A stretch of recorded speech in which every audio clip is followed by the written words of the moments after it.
Dahulu kala, di sebuah wilayah di Bengkulu yang masih asri dan dikelilingi hutan lebat, hiduplah dua keluarga yang cukup terpandang.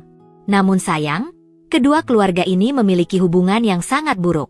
Perselisihan di antara mereka bukan lagi sekadar beda pendapat, melainkan sudah menjadi sengketa tua yang mendarah daging.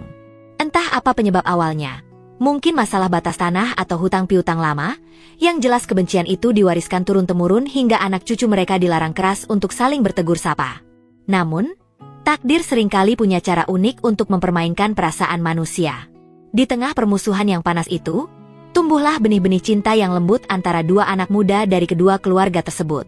Esi, seorang gadis desa yang dikenal karena wajahnya yang meneduhkan dan tutur katanya yang halus, jatuh hati kepada Buyung, pemuda gagah yang selalu menyisipkan keris pusaka warisan leluhur di pinggangnya. Cinta mereka tumbuh dalam diam, tersembunyi di balik rimbunnya pepohonan dan suara gemericik air sungai. Mereka sadar betul bahwa hubungan ini adalah hal yang terlarang. Maka, setiap kali matahari mulai tergelincir ke barat, Esi dan Buyung akan mencuri waktu untuk bertemu di tempat-tempat yang jauh dari pandangan orang tua mereka. Di sana, mereka saling bertukar cerita, berbagi harapan, dan sesekali berbalas pantun sebagai ungkapan rindu yang tak bisa disampaikan secara terbuka di hadapan umum. Hari berganti hari, perasaan mereka semakin kuat dan tak bisa lagi dibendung. Buyung, dengan keberanian seorang laki-laki yang ingin memperjuangkan masa depannya, memutuskan untuk mencoba jalan damai.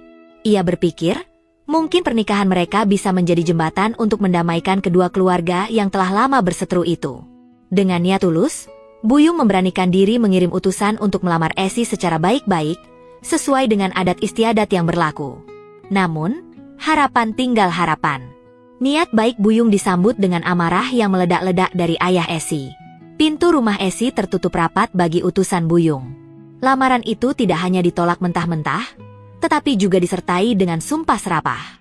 Ayah Esi bersuara lantang, mengatakan bahwa sampai kapanpun, darah keluarganya tidak sudi bercampur dengan darah keluarga Buyung. Penolakan itu begitu keras hingga terdengar ke tetangga sekitar, menjadi sebuah penghinaan yang sangat menyakitkan bagi keluarga Buyung. Mendengar keputusan itu, hancurlah hati kedua sejoli ini. Esi menangis sepanjang malam, sementara Buyung merasa jalan hidupnya buntu. Mereka sadar, tembok kebencian orang tua mereka terlalu tinggi dan terlalu kokoh untuk diruntuhkan hanya dengan cinta mereka berdua. Keputusasaan mulai menyelimuti pikiran mereka. Bagi Esi dan Buyung, membayangkan hidup terpisah dan menikah dengan orang lain adalah penderitaan yang lebih menyakitkan daripada apapun. Pada suatu malam yang gelap, ketika hujan turun rintik-rintik membasahi bumi Bengkulu, Esi dan Buyung sepakat untuk bertemu terakhir kalinya di tepi sebuah danau besar. Suasana malam itu begitu mencekam, angin bertiup dingin menusuk tulang, seolah alam turut merasakan kesedihan mereka. Di tepi danau yang airnya tenang namun gelap itu, mereka berdiri berdampingan, memandang hamparan air yang luas tanpa ujung. Dengan air mata yang bercampur dengan air hujan, Buyung menggenggam erat tangan Esi. Mereka berjanji, jika dunia ini tidak mengizinkan mereka bersatu, maka mereka akan mencari tempat lain di mana tidak ada lagi larangan dan permusuhan. Di tangan kirinya, Buyung memegang keris pusakanya, benda yang dipercaya memiliki kekuatan gaib. Mereka tidak ingin kembali ke rumah yang penuh amarah.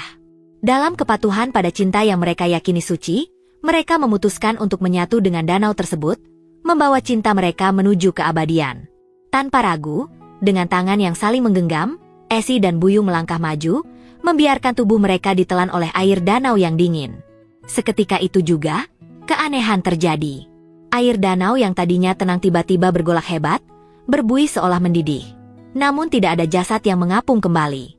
Mereka menghilang, lenyap di telan keheningan malam, meninggalkan dunia yang penuh dengan ego manusia. Keesokan harinya, gemparlah seluruh penduduk dusun. Orang tua Esi dan Buyung yang panik mencari anak-anak mereka, hanya menemukan jejak kaki di tepian danau. Penyesalan tentu selalu datang terlambat. Namun, alih-alih berdamai karena kehilangan anak, kedua keluarga itu justru semakin saling menyalahkan. Keluarga Buyung menyalahkan keluarga Esi, begitu pula sebaliknya. Dendam di hati mereka bukannya surut, malah semakin membara, menjadi sebuah dendam yang tidak pernah selesai. Sejak peristiwa itu, warga sekitar danau sering melihat penampakan aneh.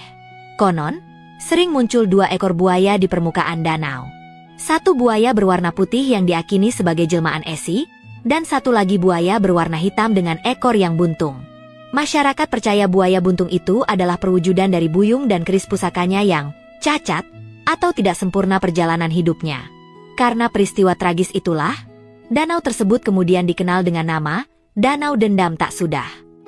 Nama ini bukan hanya pengingat akan arwah Esi dan Buyung, melainkan sindiran keras bagi perseteruan kedua orang tua mereka yang tidak pernah usai.